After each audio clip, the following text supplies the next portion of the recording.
Opening in theaters this week is the prequel to Hunger Games: The Ballad of Songbirds Snakes, and here's my review. Suzanne Collins' Hunger Games books and the film adaptations created a compelling story of a brutal reality show set in a dystopian future and the young people who fought against it.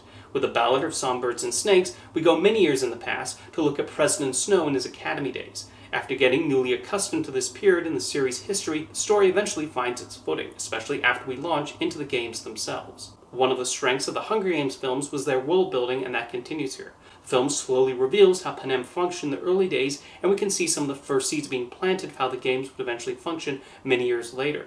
These are weaved naturally into the story and Cornelius Snow's arc as he comes across a feisty District 12 tribute named Lucy Gray.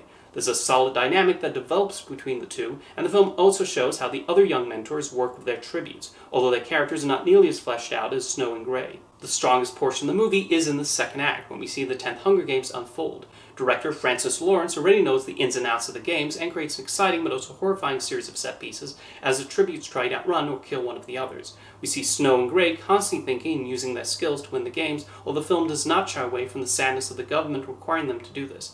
Throughout it all, Jason Schwartzman provides some levity as the host of the games. He plays the role with the right comical approach and is an entertaining presence whenever he appears. It also highlights how normalized these games are among several members of the populace and their eventual growth into a major television event. Upon the conclusion of the Hunger Games, it appears the film is starting to wrap up. However, there's an entire third act that happens afterward, and it feels tacked on and something that could have been saved for the next movie. These scenes are still solid, showing Snow dealing with what happened during the games, but it just feels like we're already watching the sequel and it drags the film out more.